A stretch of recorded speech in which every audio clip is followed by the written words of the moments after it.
Hey friends and welcome, I'm Anna Helman and I'm nearing the end of my series of videos on helping you get started stamping simply. In this video, we are going to make two simple cards using some really basic techniques. Techniques are really fun to try out as you're getting into this hobby, and I want to share some simple ones that you can try on your projects at home. At the end, we always talk about life. If you ever look at this world and think like, this is a hot mess and there is nothing I can do about it, friends, there are always things we can do. And I want to share a really basic one that I think a lot of us probably overlook. So the two cards that we're going to create, these are the stamps we're going to use. Some really beautiful and versatile sets here that I wanted to share.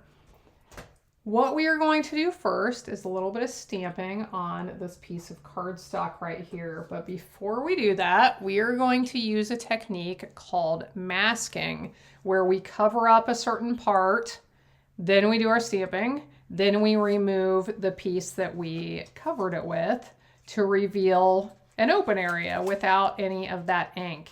So I am using masking paper.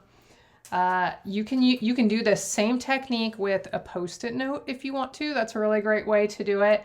And with my masking paper, I have every once in a while had it be a little too sticky on my project. So I am going to put it against my shirt to pick up a little bit of lint. I'm going to apply it gently.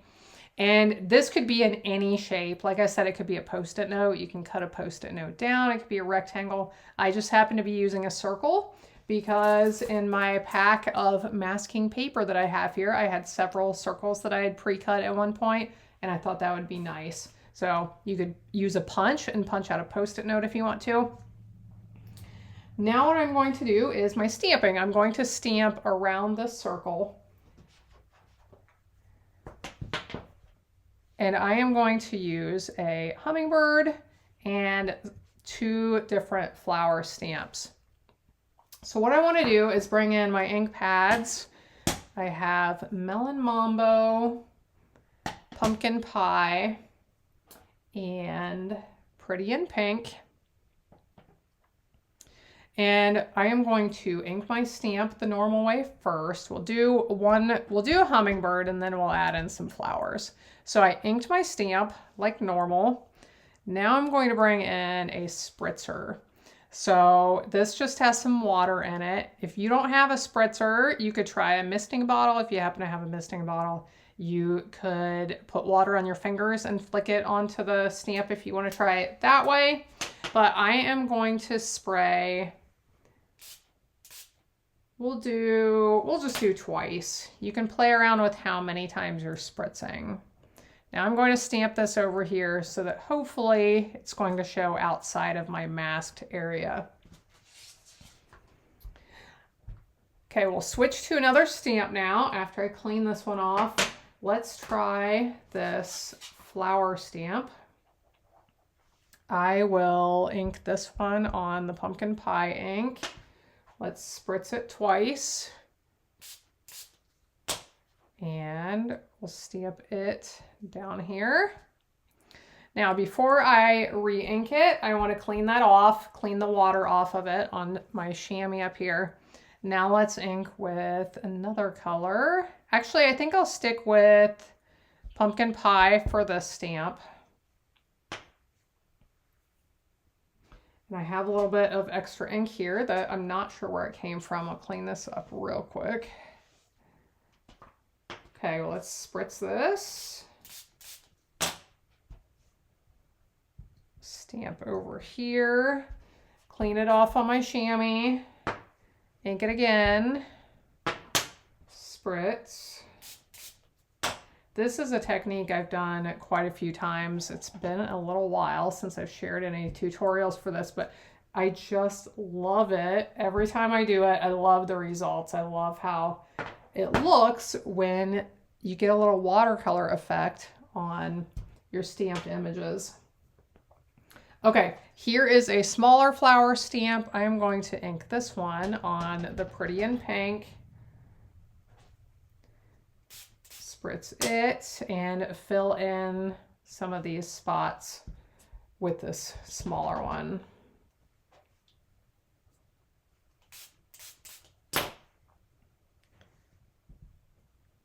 And we'll add in just a little bit right up there one more time.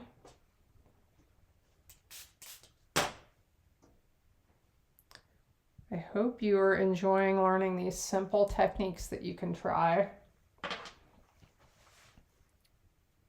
So let's set this aside. We will let this dry. We will start working on our second card. So for the second card, we are going to do something called heat embossing to get started.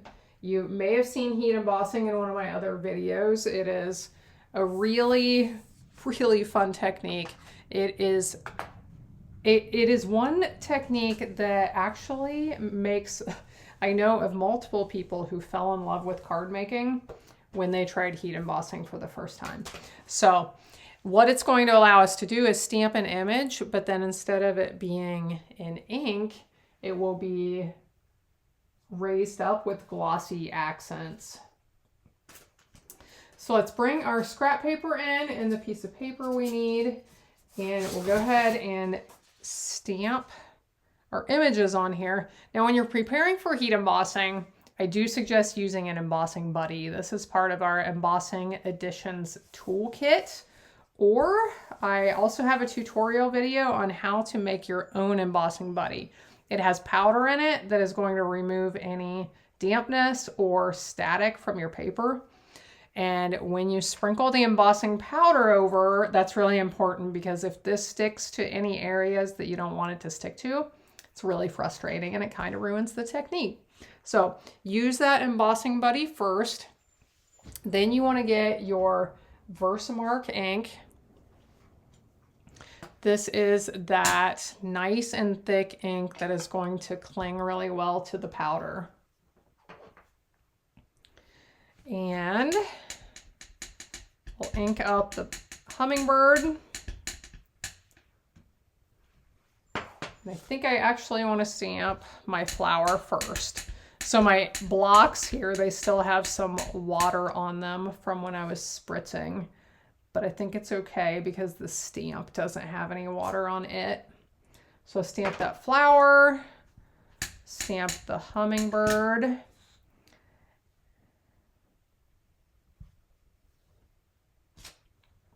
And now we are going to sprinkle that powder over to cling to the areas we just stamped.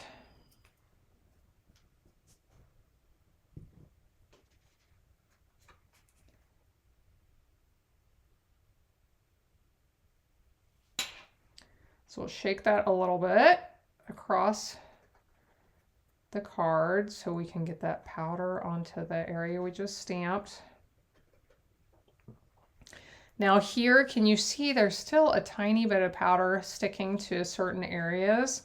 I just like to flip it over and give it a little flick, and usually that will knock those off. I see one more right here. Our toolkit that I mentioned, it comes with a paintbrush. A little paintbrush, you can knock some of that extra powder off. So I can put my extra powder back in here and reuse it next time. I'll grab the tweezers from that toolkit that will protect my hands from the heat, and I'll bring in this heat tool. Now I'll try to talk a little bit while I'm doing this. We'll see if you're able to hear me or not. But as we heat this up, it will take several seconds until that powder will start to melt. So if you look at it right now, it is not shiny at all. But as the powder starts to melt, it is going to become shiny. And we should be able to watch it melt starting over here at the tips of the wings and moving across the piece of paper. So right there, it is starting to melt here on the wings and on the hummingbird's head. And hopefully you're able to watch this happen.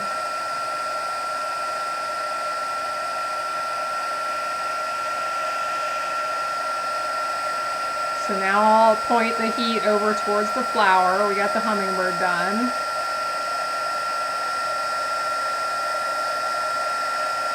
You do want to be careful not to touch the tip of the heat tool to your project, because as it is melting, it can smear it while it is still hot and liquid.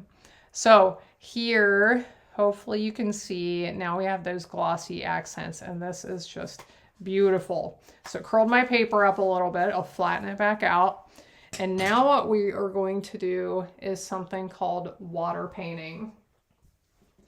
So I'll bring in my water painters. This is a tool that I absolutely love, and you can do some really neat things with them.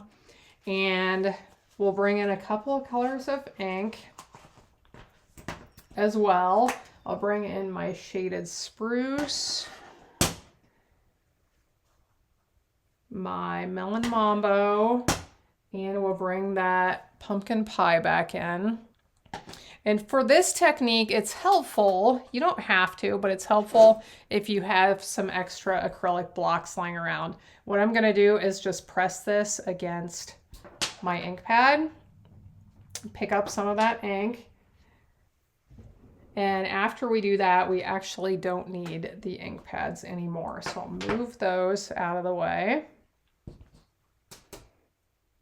So the water painters allow us to do some watercoloring and do it simply. So these come in 3 different sizes. I'll get the smaller one here. And this has water in the brush, so it allows us to do the watercoloring, but it simplifies it and it takes the mess out of the way. So I'll start with my melon mambo here, and I'm going to squeeze until I get a little bit of water coming out of the tip onto my block. And I see it coming. So squeeze a little bit more. There, we got some. So now that I have that water, I can start to mix it with my ink. So I can mix a lot of ink with it. I can just mix a little bit of ink with it. It depends on how dark of a color we want to go with. So I'll start with the throat of the hummingbird there. And then on these flowers, I'll start down in the centers and work my way out. My plan with the flowers is to blend them into some of that orange color. So I am not going to apply the pink over the whole flower. But this is one of my favorite techniques. This has been one of my favorite techniques probably since I began stamping. So I'm going to switch colors now. So I want to get that excess color out of the brush. Now we'll do the same thing here. Mix this with some of this orange ink, and I want some of that light orange in the centers of these flowers. And then if you keep coloring without picking up more liquid or more ink, what you'll find is the color fades. So that's a lot of times how I get my blending effect, is when I start I have that darker color, and as I keep going it fades and gets lighter. So I like how that looks, but I think I want my pink a little bit darker. So I'll come in here, I'll mix some more of this pink with just a little bit of water.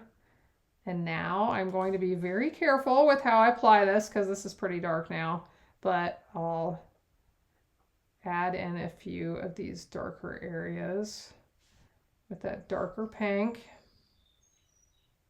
I really like to get a lot of color variation when I am doing color this technique with the water painters or using my blends alcohol markers. Okay, and I think we'll make this a little bit darker as well. Now let's move on to our shaded spruce. Get some green added in here. So we'll get the green mixed up. We'll go ahead and do these leaves first.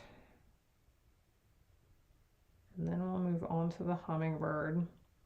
But as you're learning to make cards, techniques like this are not hard. They require a few supplies like the embossing, but once you get them, you'll be able to use them for a long, long time without having to add anything or replace anything. The embossing powder lasts for a really long time. And once you start doing these things, it just really steps up your card projects. It allows you to make some really unique, really amazing projects. So start down here on the tail feathers and work our way up. I do want to leave, I looked up a picture, so anytime I'm coloring, let's say a flower or a hummingbird or a butterfly or something, and I'm not sure what colors I want to use, I just look up a picture. So I searched for ruby-throated hummingbird, and there's lots of hummingbirds, but that one's kind of the classic, right? So I wanted to see what it looked like. So I'm coloring it how I thought it looked in the pictures. I think I'll add a little bit more. Like I said, I like to have that color variation, so I'll make it a little bit darker out here. One thing with this watercoloring is it's pretty carefree, so if you go outside the lines or don't fill in all the lines, it's totally okay. Watercolor always looks that way. It is never perfect. Okay, so we got some of that color variation. I'll bring this up a little closer so you can see that. Isn't that amazing? Anyone can do this. I truly believe that anyone can do this.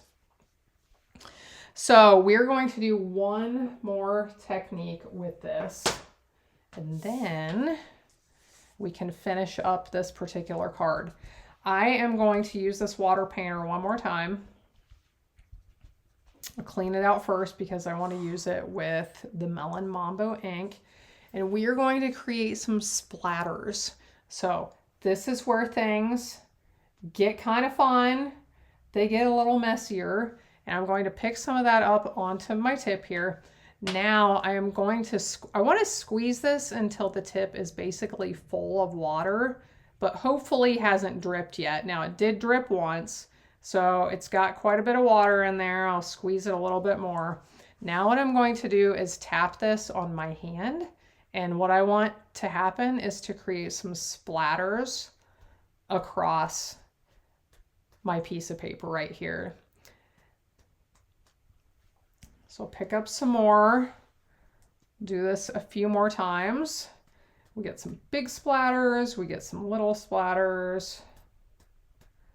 And I just love, it's fun to have nice, neat, clean projects, but it's really fun to get some unique things like this happening on your projects as well.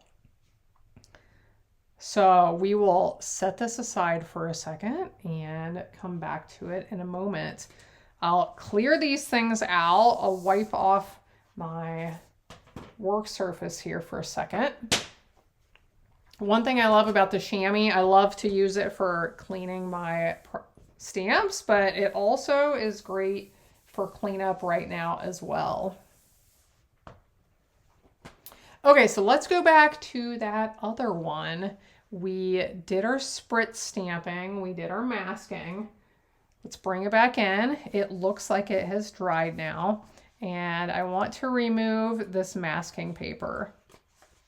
This is such a fun technique, the masking, and you could do it in a lot of different ways, but now we have that opening right there in the center, which is going to be the perfect place to put our greeting stamp, this thinking of you stamp. I want to stamp this in that dark Melon Mambo color, but we're doing some simple techniques that you can try out yourself. And the technique I want to do on this one is what I call shadow stamping, where I stamp first with white ink, and then I will come back with a darker color of ink and stamp over it. So white ink takes a few minutes to dry. I love that just like that, but we will come back with the darker ink. So we'll let this dry again. We have lots of things that need to dry into today's tutorial. So I could bring in my heat tool and speed that up if I want to, but we'll just go ahead and finish the other one. And then we can bring that back in. So I have my card base that measures 5.5 by 8.5. I scored it and folded it in half. And then this one I don't think is quite dry yet, so I need to be careful with it. I'll stamp this "You Are Loved." I love these really big watercolor looking greetings from this Softly Said stamp set. And I thought I was going to stamp this with Melon Mambo, and now I'm thinking I want to use some shaded spruce. I think it would look amazing in any of the colors, but let's go with shaded spruce just for fun. I want to keep this down here at the bottom.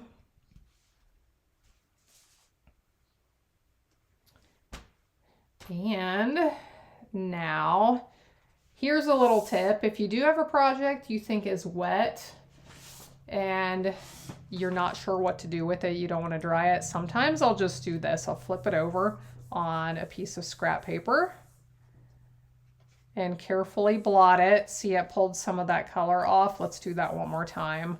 So this can be a way to get some extra water off without actually having to use a heat tool or dry it.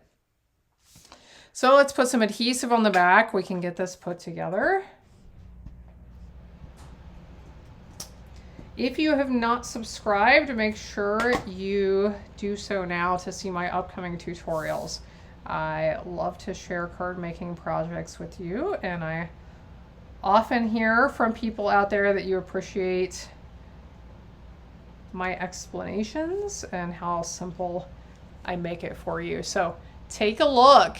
We'll see. I would love to know, do you like the splattering? Is that too much? Is it too messy for you? I really like how this came together here, but you don't have to. You can say that you would do it without the splatters, or you would do something different. That is totally okay. Let's add a few sequins. It's always fun to add a little bit of sparkle to a project. Thought these sequins would match really nice with these bright colors. And there we go. So let's finish up our other one. Our white ink appears to be dry. The white ink takes a little bit longer to dry because it's to be able to get that opaque white color, it does have to be a thicker ink, so it takes a little bit to dry.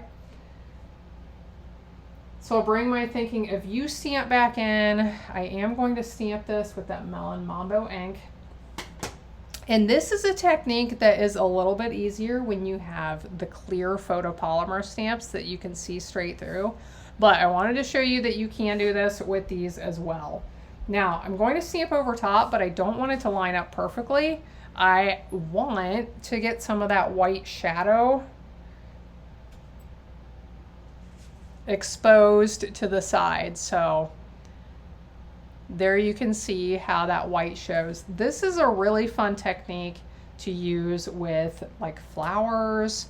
It would be neat with a hummingbird, and you can also try it with darker cardstock as well. So if you want to do some stamping on some navy or some dark green or some black cardstock, try this shadow stamping. Stamp that white ink first, and then you can stamp colors over the top and you'll get that little bit of shadow effect. So I have my card base prepared.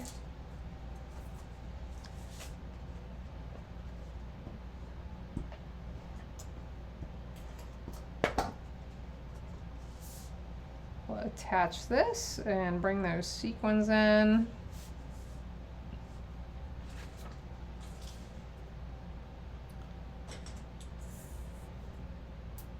Just add a few of these. Those are so pretty with these colors.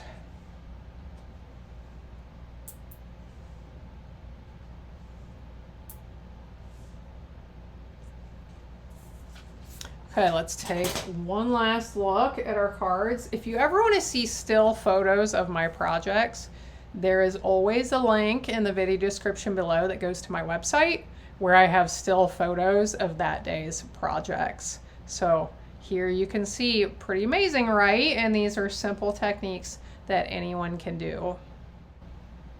So if you stick around for the end of my videos, we chat a little bit. Today's topic, do you ever look around and think, this world is a hot mess. I can't do anything about this. Friends, we can. You know what? Every day we vote for causes. We vote for things when we spend our dollars. Who we spend our dollars with matters, and who we spend our dollars with can change this world when we spend our dollars intentionally.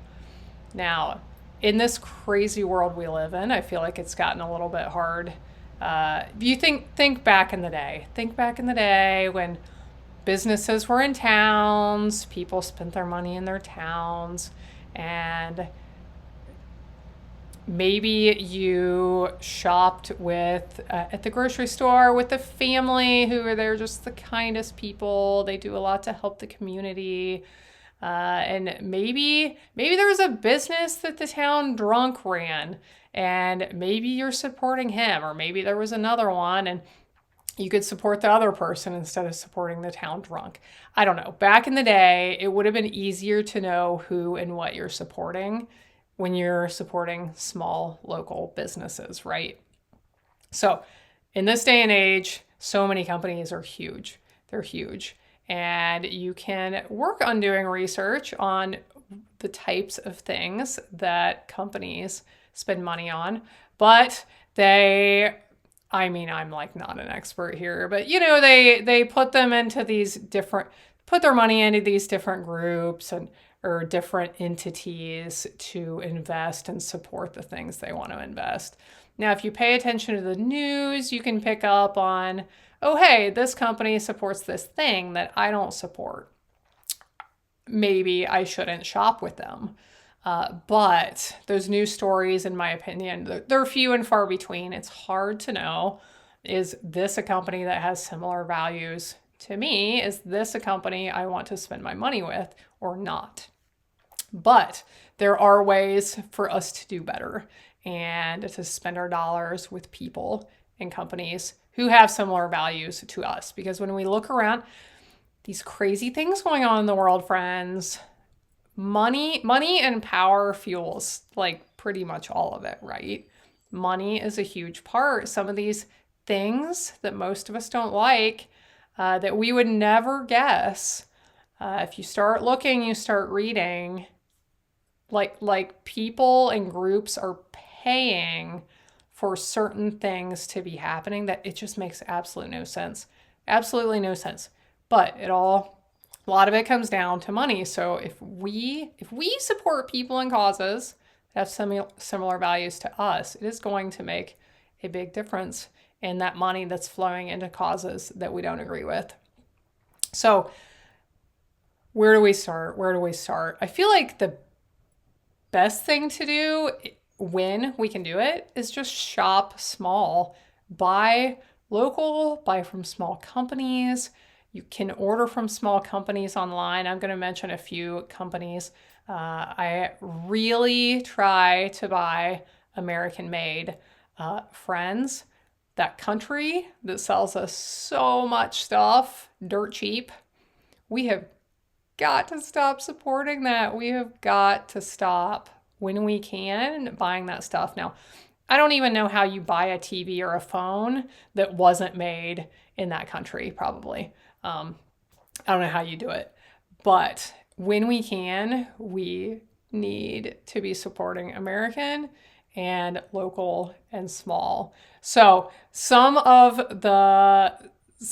this can be hard, right? Like in grocery shopping, we do actually have a local grocery here. Do you still have a local grocery where you're at? But things like food and gas and phone service, TV service, like it can be really hard to shop small with in certain areas, right? Maybe in a lot of areas right now. I wanted to share a few companies I found that have similar values to me, ones that I am very happy and pleased to support, and a few American companies like American made stuff that I like, I would love for you to share in the comments if you know of other companies that you are really happy to support that have values similar to you, possibly values similar to me, or American made things. I would love for you to share these in the comments to help other people. I would love to know what they are and to help others know as well. So a couple of companies I mentioned, like phone and TV service. Like, I don't know. Some of these companies, like the things I hear about them, the things they support, I don't support that. And I don't want my money going to them so they can use my money to support things I don't support. So here, okay, so TV service that I like and I support, and I like what I watch on TV. I don't watch much TV, but when I do, it needs to be positive and encouraging. PureFlix. I love PureFlix. I'll probably include links down below here for you to take a look at these if you're interested. But PureFlix, it is positive Christian entertainment on my TV. I don't find things in TV shows that I don't like. I don't find things in TV shows that I don't want my children to see or hear or absorb or think is normal. And I'm supporting, I'm supporting that cause and sharing that with the world. So PureFlix is a TV service I like. My phone service, we switched several years ago to Patriot Mobile. It is the only Christian free, I don't know, they support Christianity and they support freedom, friends. And they are nice. If I have a problem, I call them.